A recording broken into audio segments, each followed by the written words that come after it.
Dear student, उजाला academy में आपका स्वागत है। आज के इस वीडियो में हम बात करेंगे सीटेट में पूछे जाने वाले सीडीपी के इंपॉर्टेंट क्वेश्चन पर। जितने भी क्वेश्चन प्रीवियस ईयर के क्वेश्चन पेपर में पूछे गए थे उन सभी को मैंने यहाँ पर सेलेक्ट किया है, तो यह वीडियो बहुत ही इंपॉर्टेंट होने वाला है। तो इस वीडियो को एंड तक जरूर देखिएगा। और यदि चैनल पर नए हैं तो चैनल को सब्सक्राइब कर लें और बेल आइकन को भी प्रेस कर लें ताकि मेरा हर एक वीडियो आप तक पहुँचता रहे और आपकी तैयारी बेहतरीन होती रहे। और यदि आपने अभी तक मेरी पिछली वीडियोज़ को नहीं देखी तो चैनल पर जाकर देख लें ताकि आपकी तैयारी में कोई कमी ना रह जाए। तो चलिए बिना टाइम वेस्ट किए देख लेते हैं आज का पहला प्रश्न क्या है। देखिए क्वेश्चन नंबर 1 है, एलेक्सिया है। एलेक्सिया क्या है उसके बारे में बात की गई है। क्या एलेक्सिया पढ़ने की अक्षमता है, या लिखने की अक्षमता है, या सीखने की अक्षमता है, सुनने की अक्षमता है? बताइए जल्दी से एलेक्सिया क्या है। देखिए जो एलेक्सिया है ये एक प्रकार का विकार है ना। इसमें क्या होता है, बच्चा पढ़ने में असक्षम हो जाता है, यानी कि ऑप्शन नंबर ए यहाँ पर करेक्ट हो जाएगा, पढ़ने की अक्षमता। एलेक्सिया एक पढ़ने की अक्षमता है, यह एक प्रकार का विकार होता है अधिगम से रिलेटेड। ठीक, पढ़ने की अक्षमता एलेक्सिया। ठीक, और अगर हम बात करें लिखने की अक्षमता की तो इसे हम कहते हैं डिस्ग्राफिया। डिस्ग्राफिया कहेंगे लिखने की अक्षमता को, याद रखेंगे डिस्ग्राफिया। डिस्ग्राफिया कई बार एग्जाम में पूछा गया क्वेश्चन है। लिखने की अक्षमता को हम डिस्ग्राफिया कहते हैं। और वहीं पर अगर हम बात कर लें गणित से रिलेटेड, अगर कैलकुलेशन में गणना करने में अक्षमता है तो उसे डिसकैलकुलिया कहेंगे। डिसकैलकुलिया कहते हैं अगर एक बच्चे को कैलकुलेट करने में दिक्कत आ रही है, गणना करने में दिक्कत आ रही है, तब डिसकैलकुलिया। ये दोनों ही कई बार एग्जाम में पूछा गया है। डिसलेक्सिया पढ़ने की अक्षमता, डिसलेक्सिया एलेक्सिया के नाम से भी जाना जाता है ना, पढ़ने की अक्षमता हो जाएगा। वहीं लिखने की अक्षमता को डिस्ग्राफिया के नाम से जानते हैं। यह एक प्रकार का विकार होता है। ठीक है, इसमें बच्चे को लेखन संबंधी प्रॉब्लम होती है। डिस्कैलकुलिया एक होता है गणना करने में प्रॉब्लम होती है, गणना विकार होता है ये, गणित संबंधी विकार होता है ये। ठीक है, आई होप आपको यहाँ तक समझ में आया होगा। यानी कि ऑप्शन नंबर ए इस क्वेश्चन का राइट आंसर हो जाएगा। ये जो एक्स्ट्रा पॉइंट मैं बताती चल रही हूँ उसे नोट करते चलिएगा या फिर ध्यानपूर्वक देखिएगा। आगे क्वेश्चन नंबर 2, बालक अपनी माँ को पहचानना प्रारंभ कर देता है। किस माह में बालक अपनी माता जी को पहचानना प्रारंभ कर देता है, जल्दी से बताइए। क्या वो 6 माह में पहचानने लगता है, 8 माह में, 9 माह में, या फिर 3 माह में मम्मी को पहचानने लगता है? बताइए जल्दी से। एक बालक अपनी माता जी को कितने महीने का हो जाता है तो पहचानना प्रारंभ कर देता है? तो देखिए जितने भी लोग यहाँ पर आंसर कर रहे हैं ऑप्शन नंबर डी वो बिल्कुल करेक्ट है। 3 माह। 3 माह में एक बच्चा अपनी माता जी को पहचानना प्रारंभ कर देता है। माँ बच्चे की देख रेख दिन रात उनके साथ रहती है ना, तो बच्चा जो है अपनी मम्मी को 3 माह में ही पहचानना प्रारंभ कर देता है। यानी कि ऑप्शन नंबर डी इस क्वेश्चन का राइट आंसर हो जाएगा। आगे क्वेश्चन नंबर 3, किशोरावस्था की प्रमुख समस्या है। एक किशोर बच्चे की जो समस्या है, सबसे बड़ी समस्या क्या हो सकती है? बताइए चारों ऑप्शन में से क्या हो जाएगा करेक्ट आंसर। क्या ये हो जाएगा वजन बढ़ाने की, शिक्षा की, समायोजन की समस्या आती है, या अच्छे परीक्षा परिणाम देने की? एक किशोर जो बालक है किशोरावस्था में चल रहा है, उसकी जो सबसे बड़ी समस्या है, प्रमुख समस्या है, वो क्या हो जाएगी? क्या वजन बढ़ाने की? ये कोई प्रमुख समस्या नहीं है ना। खाओगे पियोगे तो वजन तो बढ़ ही जाएगी, है ना। तो ये तो समस्या नहीं है। शिक्षा की, पढ़ोगे लिखोगे, माता पिता तो आपको पढ़ा ही रहे हैं, आप नहीं पढ़ रहे क्या कर रहे, तो आप पे डिपेंड करता है ना। तो शिक्षा की किशोरावस्था से कोई ऐसा कोई रिलेशन नहीं है कि ये समस्या बन जाती है ना शिक्षा की। समायोजन की, हाँ, एक दूसरे से समायोजन नहीं कर पाते बच्चे, है ना, समायोजन की ये समस्या होती है किशोर के अंदर। परीक्षा परिणाम देने की ये नहीं हो जाएगा, है ना, आप पढ़ोगे तो परिणाम ऐसे ही मिल जाएगा। ठीक, एक किशोर बच्चे की जो समस्या है, सबसे बड़ी समस्या है, वो समायोजन की होती है। किसी के साथ वो समायोजन नहीं स्थापित कर पाता है, मिलजुल नहीं पाता है ना, क्योंकि ये सबसे एक किशोरावस्था में बच्चा हमेशा तनाव में रहता है, चिंतन में चिंता करता है बहुत अधिक, है ना। आत्मसम्मान चाहिए होता है इस स्टेज के बच्चे को, क्या चाहिए? आत्मसम्मान, है ना। विस्फोट की अवस्था कहेंगे। और इसमें आ जाएगा जैसे कि बच्चा गलत होता है तब भी वो अपने बड़ों से लड़ाई करता रहता है ना, बड़ों से लड़ाई करता रहता है। ये एक किशोर की समस्याएं हैं। तो जो सबसे प्रमुख समस्या है वो समायोजन की समस्या है। ठीक, और ये भी समस्याएं उनकी याद रखिएगा, ये ऐसे भी एग्जाम में पूछा जा सकता है कि तनाव की अवस्था कौन सी है, सबसे ज़्यादा चिंतन प्रक्रिया किस में करते हैं बच्चे, आत्मसम्मान की चेतना कब आ जाती है, बताइए। तो ऐसे भी एग्जाम में आपके क्वेश्चन देखने को मिल सकते हैं, यानी कि ऑप्शन नंबर सी यहाँ पर करेक्ट हो जाएगा। देखिए आगे क्वेश्चन नंबर 4, किशोरावस्था बड़े संघर्ष, तूफान और विरोध की अवस्था है, यह कथन है। देखिए अभी हमने बात किया तूफान, संघर्ष, विरोध की अवस्था, तो यहाँ बात कर दिया गया है किशोरावस्था का ये विशेषता है, ठीक है। पर यहाँ क्या पूछा गया है, यह कथन किसका है, किसके द्वारा यह कहा गया कथन है। क्या वो स्किनर जी का है, स्टैनले हॉल जी का है, किलपैट्रिक जी का है, या फिर थांडाई जी का है, बताइए जल्दी से। आप लोग मेरे साथ आंसर करते चलिएगा और at the end out of 30 आपका स्कोर कितना रहा जरूर बताइएगा कमेंट बॉक्स में, है ना, ताकि आपको पता लगेगा आपकी तैयारी कितनी हो चुकी है और कितनी बाकी है। देखिए जो एक बच्चा होता है वो उसका किशोर बच्चा वो बहुत ही तनाव में रहता है, विस्फोट की अवस्था होती है, चिंतन की अवस्था होती है, यानी कि बड़े संघर्ष की अवस्था होती है किशोरावस्था, और तूफान की अवस्था होती है, विरोध की अवस्था होती है। ये बात तो एकदम सही है, पर ये कथन कहने वाले साइंटिस्ट कौन थे, बताइए जल्दी से। तो देखिए जितने भी आंसर कर रहे हैं यहाँ पर बी, ऑप्शन नंबर बी वो बिल्कुल करेक्ट है। स्टेनले हॉल जी ने कहा था कि जो किशोरावस्था होती है वो बड़ी संघर्ष, तूफान और विरोध की अवस्था होती है, ठीक है, यानी कि ऑप्शन नंबर बी इस क्वेश्चन का राइट आंसर हो जाएगा। आगे क्वेश्चन नंबर 5, जीन पियाजे के अनुसार संज्ञानात्मक विकास की अवस्थाएं हैं। जो जीन पियाजे के अनुसार संज्ञानात्मक विकास की अवस्थाएं हैं वो कितनी दी गई हैं, क्या वो 4 हैं, या फिर 3 हैं, 2 हैं, 5 हैं, जल्दी से आंसर करिए क्या हो जाएगा करेक्ट आंसर। देखिए जिन जीन पियाजे जी के अनुसार संज्ञानात्मक विकास की अवस्थाएं दी गई हैं वो हैं 4। कितनी है, 4 अवस्थाएं दी गई हैं जीन पियाजे जी के द्वारा, याद रखिएगा इसे। देखिए सबसे पहला है संवेदी संवेदी पेशीय अवस्था, दूसरा है पूर्व संक्रियात्मक अवस्था, तीसरा हो जाएगा मूर्त संक्रियात्मक अवस्था, चौथा हो जाएगा अमूर्त संक्रियात्मक अवस्था। ठीक, ये 4 स्टेजेस दिए गए हैं जीन पियाजे जी के द्वारा, ठीक है, याद रखिएगा। कई बार एग्जाम में पूछा गया क्वेश्चन है तो इसे नोट कर लीजिएगा कहीं ना कहीं, यानी कि ऑप्शन नंबर ए इस क्वेश्चन का राइट आंसर हो जाएगा। आगे क्वेश्चन नंबर 6, मानसिक विकास को प्रभावित करने वाला कारक नहीं है।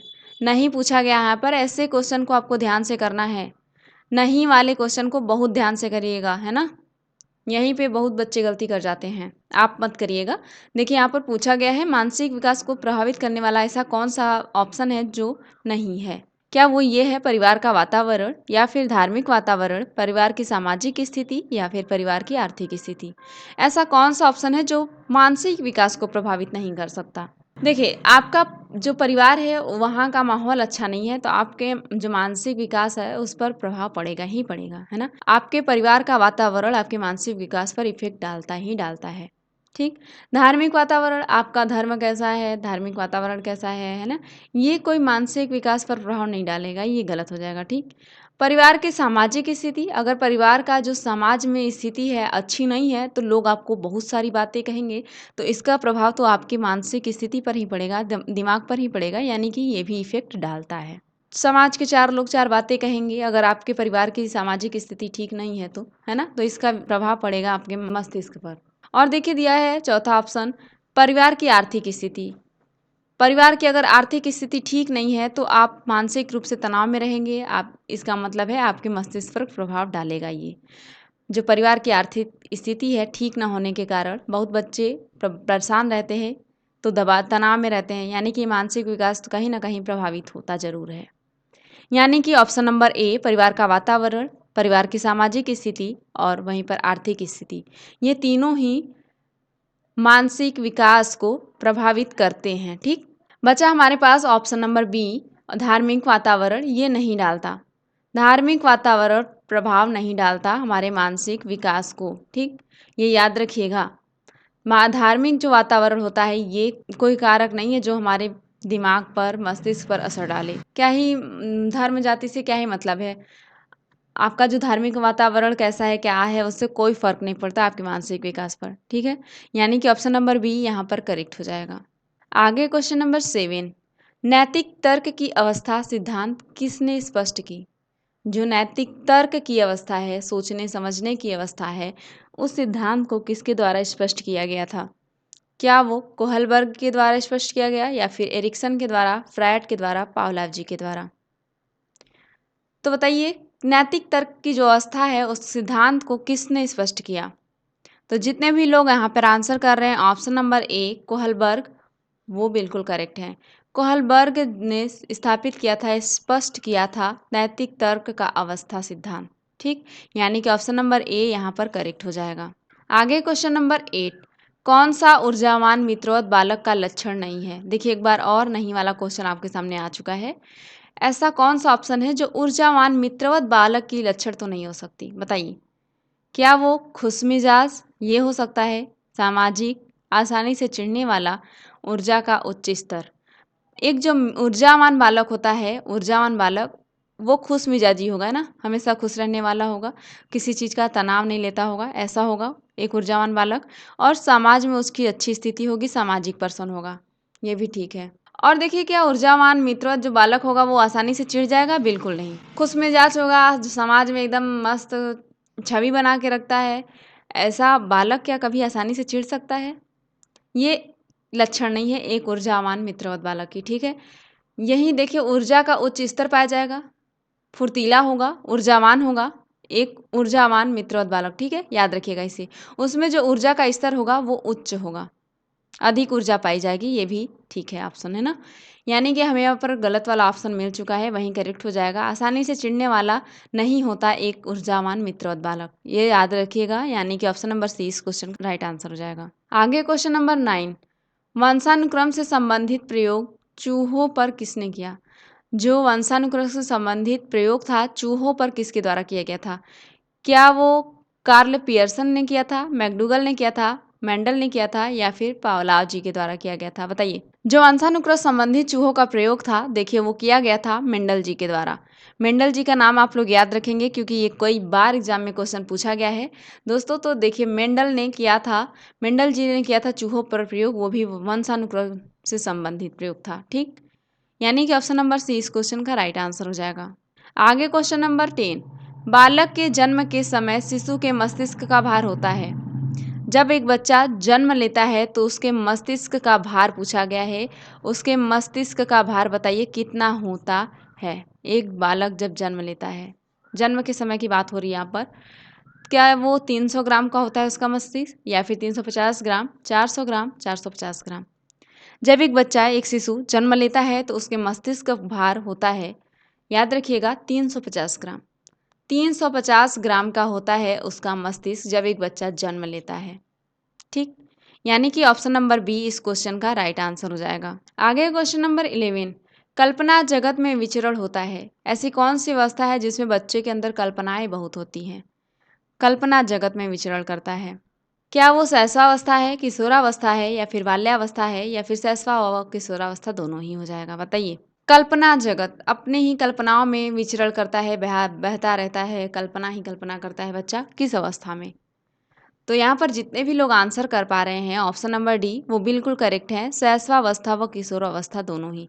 ये दोनों ही ऐसी अवस्था है जिसमें बच्चे कल्पना जगत में विचरण करते हैं, कल्पनाएं भरी होती हैं इनके मस्तिष्क में, है ना। यानी कि ऑप्शन नंबर डी इस क्वेश्चन का राइट आंसर हो जाएगा।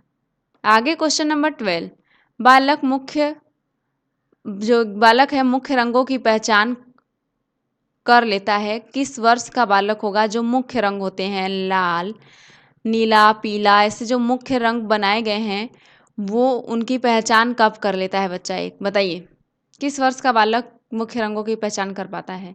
क्या वो 5 वर्ष का बालक कर पाएगा, 2 वर्ष का, 3 वर्ष का, 4 वर्ष का? बताइए जल्दी से कमेंट करके इसका आंसर क्या हो जाएगा राइट आंसर। मुख्य रंगों की पहचान एक बच्चा कब कर लेगा, किस उम्र का बच्चा कर लेगा? यहाँ पर जितने भी लोग आंसर कर रहे हैं ऑप्शन नंबर ए वो बिल्कुल करेक्ट है। 5 वर्ष का बच्चा मुख्य रंगों की पहचान कर पाता है, यानी कि ऑप्शन नंबर ए इस क्वेश्चन का राइट आंसर हो जाएगा। आगे क्वेश्चन नंबर 13, छोटे छोटे वाक्यों को बोलना तथा 3 पहियों की साइकिल चलाना यह कार्य किस अवस्था में होता है? देखिए जो छोटे छोटे वाक्य होते हैं, पापा, नाना, मामा, मम्मी, ऐसे बोलना, और 3 पहिए वाली साइकिल बचपन में आप भी चलाए होंगे, जो 3 पहिए वाली साइकिल होती है उसको चलाना, यह किस अवस्था में बच्चा करना प्रारंभ कर देता है? क्या वो शैशवावस्था में, या फिर बाल्यावस्था में, किशोरावस्था में, प्रौढ़ावस्था में? प्रौढ़ावस्था में काट दीजिए, आपको भी पता है इंसान अच्छे से सोच समझ पाता है इस स्थिति में। किशोरावस्था में बच्चा बड़ा हो जाता है ना। बाल्यावस्था में बच्चा पढ़ने लिखने जाने लगता है, 3 पहिए की साइकिल कब चलाएगा बताइए? छोटा छोटा वाक्य बोलेगा तो पढ़ेगा कैसे? आप ऐसे भी आंसर करते सकते हैं ऑप्शंस को हटा के, है ना। थोड़ा सा आप समझिएगा क्वेश्चन को, आंसर आपके सामने आ जाएगा। यानी कि यहाँ पर देखिए शैशवावस्था निकल कर सामने आ गया है, यही हो जाएगा करेक्ट आंसर। शैशवावस्था में बच्चा छोटे जो आँख के होते हैं उनको बोलना प्रारंभ कर देता है और 3 पहिए की साइकिल को चलाना प्रारंभ कर देता है, ठीक है। वो अवस्था होती है शैशवावस्था, यानी कि ऑप्शन नंबर ए इस क्वेश्चन का राइट आंसर हो जाएगा।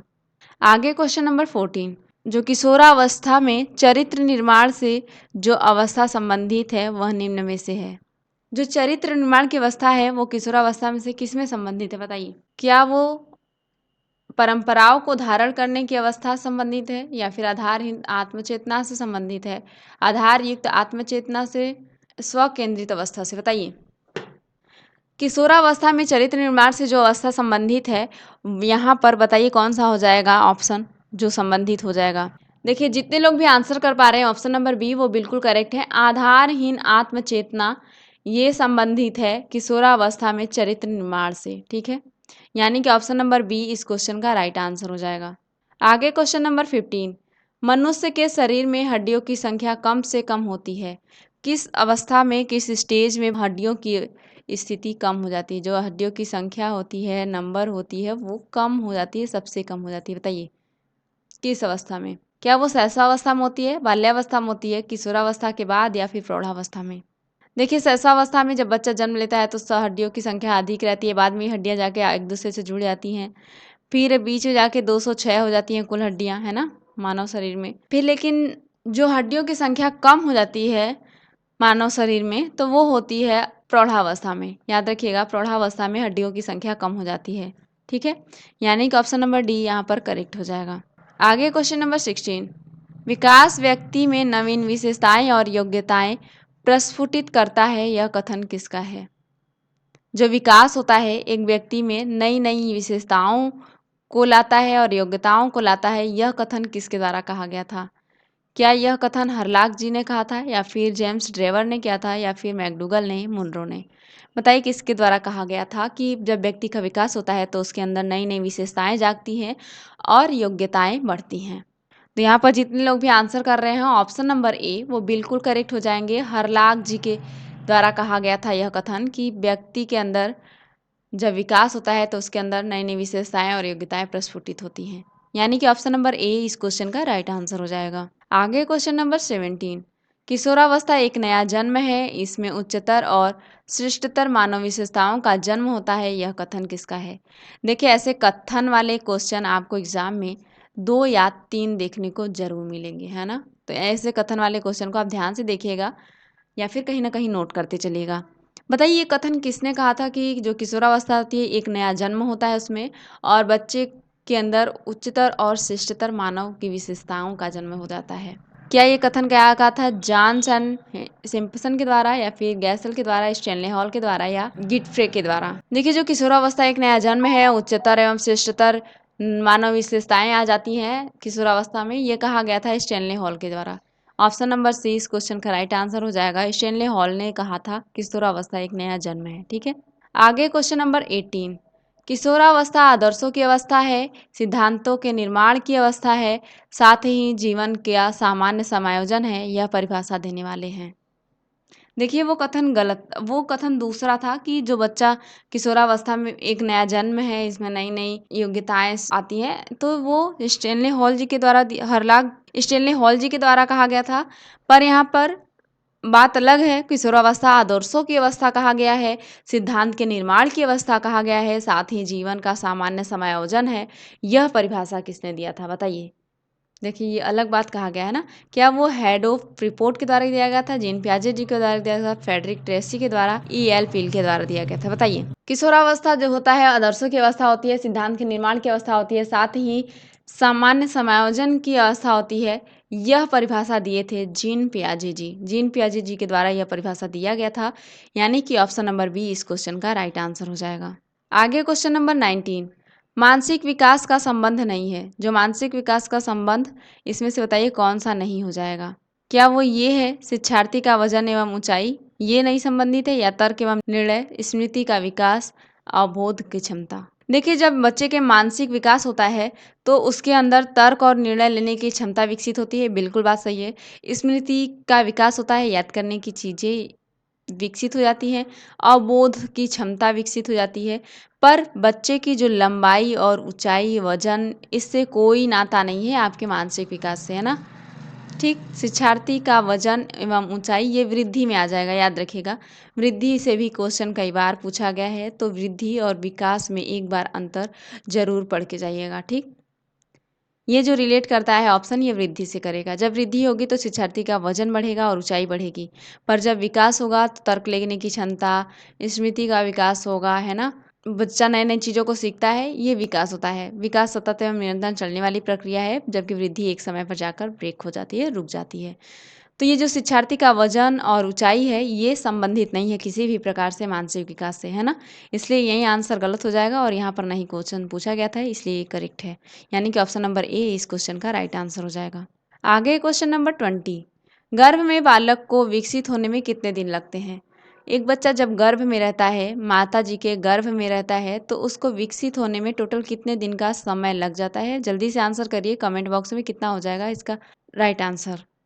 क्या वो 150 दिन का समय लेता है, ये 280 दिन का, 390, 460? जब बच्चा बालक गर्भ में होता है तो विकसित होने में कितने दिन का समय ले लेता है, कितने दिन का समय लग जाता है? तो देखिए, जितने लोग आंसर कर रहे हैं ऑप्शन नंबर बी वो बिल्कुल करेक्ट है। 280 दिन का समय लग जाता है बच्चे को गर्भ में विकसित होने में। ठीक, यानी कि ऑप्शन नंबर बी इस क्वेश्चन का राइट आंसर हो जाएगा। आगे क्वेश्चन नंबर 21। किस मनोवैज्ञानिक ने अपने 3 वर्षीय पुत्र का अध्ययन किया? खुद के बच्चे के ऊपर अध्ययन किए थे किस मनोवैज्ञानिक ने, वो भी 3 वर्ष के बालक। ऐसे कौन से मनोवैज्ञानिक है जो अपने खुद के 3 वर्ष के बालक पर अध्ययन किए थे? बताइए। क्या वो पेस्टोलॉजी जी हैं, वाटसन है, स्टैनले हॉल हैं, जेम्स सली हैं? अपने खुद के बच्चे के ऊपर अध्ययन करने वाले ऐसे कौन से मनोवैज्ञानिक हैं, बताइए। तो देखिए, जितने लोग आंसर कर रहे हैं ऑप्शन नंबर ए वो बिल्कुल करेक्ट है। पेस्टोलॉजी ऐसे मनोवैज्ञानिक है जिन्होंने अपने 3 वर्षीय पुत्र का अध्ययन किए थे। ठीक है, यानी कि ऑप्शन नंबर ए इस क्वेश्चन का राइट आंसर हो जाएगा। आगे क्वेश्चन नंबर 22। पियाजे की औपचारिक संक्रियात्मक अवस्था किस आयु अवधि तक मानी जाती है? बताइए, जो पियाजे जी के अनुसार औपचारिक संक्रियात्मक अवस्था थी, वो कितने समय से कितने समय की अवधि को मानी जाती है? क्या वो 0 से 2 वर्ष की अवधि को माना जाता है, या फिर 2 से 7, 7 से 11 वर्ष, 11 से 15 वर्ष? औपचारिक संक्रियात्मक अवस्था की बात की जा रही है यहाँ पर। ध्यान से क्वेश्चन को पढ़िएगा, तब आंसर करिएगा। आंसर करिएगा, क्या हो जाएगा राइट आंसर। जो औपचारिक संक्रियात्मक अवस्था है, पियाजे जी के अनुसार जो 4 स्टेजेस दिए गए हैं, तो जो औपचारिक संक्रियात्मक अवस्था है उसकी अवधि कब से कब तक की मानी जाती है? तो यहाँ पर जितने लोग आंसर कर रहे हैं ऑप्शन नंबर डी वो बिल्कुल करेक्ट है। 11 से 15 वर्ष की अवस्था, 11 से 15 वर्ष की अवस्था आती है औपचारिक संक्रियात्मक अवस्था में, और ये मानी जाती है। जो जिन पियाजे जी 4 स्टेज दिए थे उनमें से एक है। ठीक है, ये पियाजे जी के द्वारा दिया गया है जो 4 स्टेज, उनमें का एक है औपचारिक संक्रियात्मक अवस्था। इसमें जो 11 से 15 वर्ष की आयु होती है वही होती है औपचारिक संक्रियात्मक अवस्था। इसे याद रखिएगा और इंपॉर्टेंट में नोट कर लीजिएगा, कई बार एग्जाम में पूछा हुआ क्वेश्चन है। ठीक है, यानी कि ऑप्शन नंबर डी इस क्वेश्चन का राइट आंसर हो जाएगा। आगे क्वेश्चन नंबर 23। बालक का विकास होता है, बालक का विकास किधर से किधर की ओर होता है, बताइए। क्या वो सिर से पैर की ओर होता है, या पैर से सिर की ओर, दोनों ओर से, या इनमें से कोई नहीं?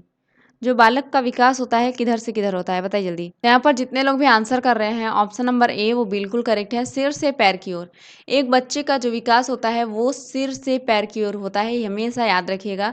सिर से किधर की ओर होगा, पैर की ओर। उल्टा आंसर मत कर दीजिएगा, पैर से सिर की ओर। ठीक है, गलत हो जाएगा आपका आंसर और 1 नंबर चला जाएगा।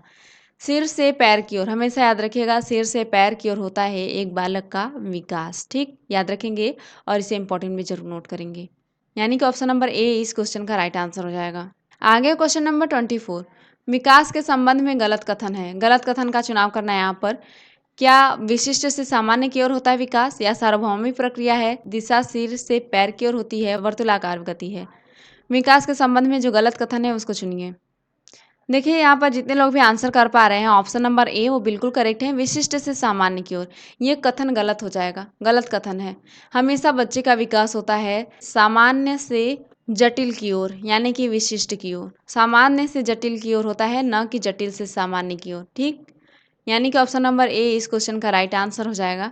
बाकी विकास के संबंध में ये सार्वभौमिक प्रक्रिया है, सही है। दिशा सिर से पैर, अभी हमने बताया कि जो बच्चे का विकास होता है सिर से पैर की ओर होता है, ये भी ऑप्शन सही है।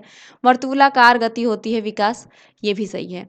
यानी कि गलत कथन था विशिष्ट से सामान्य की ओर, ऑप्शन नंबर ए यही करेक्ट हो जाएगा। आगे क्वेश्चन नंबर 25, गर्भधारण काल की अवस्था नहीं है। नहीं की कोई बात की जा रही है यहाँ पर, नहीं बताना है कौन सी ऐसी अवस्था है जो गर्भधारण काल की अवस्था नहीं है। क्या वो शैशवावस्था हो जाएगा, डिम्ब हो जाएगा, बीजकरण हो जाएगा, भ्रूणावस्था हो जाएगा। देखिए जितने लोग भी आंसर कर रहे हैं ऑप्शन नंबर ए वो बिल्कुल करेक्ट हो जाएंगे। ये जन्म लेने के बाद की अवस्था होती है, सबसे पहली अवस्था शैशवावस्था, ठीक है। डिम्ब बाकी ये गर्भधारण जब हो रहता है तभी की अवस्था है। बीजकरण भी उसी गर्भधान से रिलेटेड अवस्था है। भ्रूणावस्था भी गर्भधान काल की अवस्था है, पर नहीं वाला पूछा था तो शैशवावस्था ये एक स्टेज है, ये एक पहला चरण है, ठीक। यानी कि ऑप्शन नंबर ए इस क्वेश्चन का राइट आंसर हो जाएगा। आगे क्वेश्चन नंबर 26, मानव जीवन की मनोभौतिक एकता कहलाती है। जो मानव जीवन की मनोभौतिक एकता है वो क्या कहलाती है। क्या वो ये कहलाती है कि मन तथा शरीर का विकास, या शरीर तथा हड्डियों का विकास, शरीर तथा हृदय का विकास, आत्मा तथा मांसपेशियों का विकास। देखिए जो मानव जीवन की मनोभौतिक एकता है वो क्या कहलाती है, जल्दी से आंसर करेंगे आप। मनोभौतिक, मनोभौतिक एकता, आप मनो मतलब मन, आप ऐसे ही पकड़ लीजिए, मनो मन, मन का विकास होगा इसमें, यानी कि ये आंसर सही हो जाएगा। ऑप्शन नंबर ए यहाँ पर करेक्ट हो जाएगा। मन तथा शरीर का विकास होता है। जब मानव जीवन की मनोभौतिक एकता की बात आ जाए तो आप मन तथा शरीर के साथ जाइएगा। मानव जीवन की मनोभौतिक एकता कहलाती है मन तथा शरीर का विकास, है ना, ठीक। हड्डियों का विकास ये नहीं, हृदय का विकास ये भी नहीं, मांसपेशियों का विकास ये सब रिलेट नहीं करता। मन तथा शरीर का विकास रिलेट करेगा मनोभौतिक एकता से, ठीक। आगे क्वेश्चन नंबर 27, गर्भ में सर्वप्रथम निर्माण होता है। जब बच्चा एक गर्भ में रहता है, माँ के गर्भ में, तो सबसे पहले निर्माण किसका होता है। क्या वो पैर का होता है सबसे पहले निर्माण, सिर का होता है, धड़ का होता है, या सभी का होता है। सबसे पहले निर्माण, सर्वप्रथम की बात की गई है, क्वेश्चन को पहले ध्यान से समझना सीखिए। सबसे पहले किसका निर्माण होता है एक बच्चे का, जब वो गर्भ में रहता है। तो जितने लोग भी आंसर कर रहे हैं ऑप्शन नंबर बी वो बिल्कुल करेक्ट है, सिर का। सबसे पहले सिर का निर्माण होता है गर्भ में जब बालक रहता है तो, ठीक है, सिर का निर्माण होगा, यानी कि ऑप्शन नंबर बी इस क्वेश्चन का राइट आंसर हो जाएगा। आगे क्वेश्चन नंबर 28, जन्म के समय शिशु में कितनी हड्डियां होती हैं। एक जो बच्चा होता है जन्म के समय उसके अंदर कितनी हड्डियां पाई जाती हैं। क्या वो 206 पाई जाएंगी, 230, 270, 320। जल्दी से आंसर करिए क्या हो जाएगा इसका राइट आंसर, जल्दी से कमेंट करिए। जब एक बच्चा जन्म लेता है तो उस समय उसकी हड्डियां कितनी होती हैं। तो यहाँ पर जितने भी लोग आंसर कर रहे हैं ऑप्शन नंबर सी वो बिल्कुल करेक्ट है, 270। 270 हड्डियां पाई जाती है जब बच्चा जन्म लेता है, तो बाद में जाके धीरे धीरे हड्डियां जुड़ जाती हैं एक दूसरे के साथ, तो वहीं 206 हो जाती हैं। आप इसमें कन्फ्यूज मत हो जाइएगा, ठीक है। यानी कि ऑप्शन नंबर सी इस क्वेश्चन का राइट आंसर हो जाएगा। आगे क्वेश्चन नंबर 29, निम्न में से किस घटना की ओर बालक सर्वप्रथम आकर्षित होना प्रारंभ कर देता है। सबसे पहले आकर्षित होता है किस तरफ बच्चा। क्या प्रकाश की तरफ, माँ की तरफ, ध्वनि की तरफ, भोजन की तरफ। ऐसी कौन सी घटना है जिसकी तरफ बालक सबसे पहले आकर्षित होना प्रारंभ कर देता है, बताइए। जिधर से लाइट आएगा क्या उधर बच्चा चला जाएगा, या अपनी मम्मी की तरफ आकर्षित होगा, या ध्वनि की तरफ जिधर से साउंड आएगा उधर से, या फिर खाने की तरफ, बताइए। तो देखिए जितने लोग भी आंसर कर पा रहे हैं ऑप्शन नंबर ए वो बिल्कुल करेक्ट है। जिधर भी प्रकाश आएगा ना, प्रकाश की तरफ सबसे पहले बच्चा आकर्षित होता है, प्रकाश की तरफ, ठीक है। यानी कि ऑप्शन नंबर ए इस क्वेश्चन का राइट आंसर हो जाएगा। प्रकाश की तरफ सबसे पहले बालक आकर्षित होना प्रारंभ करता है, इसे याद रखिएगा और इस क्वेश्चन को इंपॉर्टेंट में भी नोट करिएगा। इस वीडियो का लास्ट प्रश्न है क्वेश्चन नंबर 30, बालक की जिज्ञासा को क्या जाना चाहिए। आप एक बालक की जिज्ञासा को क्या करेंगे। आप एक बच्चे की जो जिज्ञासाएं होती है उसको क्या करेंगे।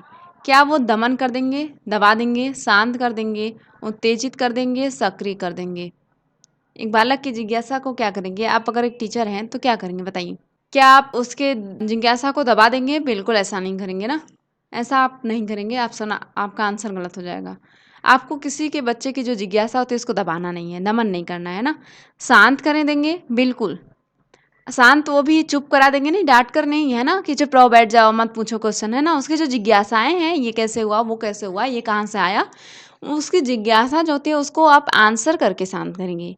उसके क्वेश्चन का आंसर बताएँगे आप, वो ऑटोमेटिक शांत हो जाएगा, है ना? उसका आंसर जब मिल जाएगा तो बच्चा शांत ही हो जाएगा। तो आप उसकी जिज्ञासा को शांत करेंगे, ना कि आप दमन कर देंगे, रोक देंगे।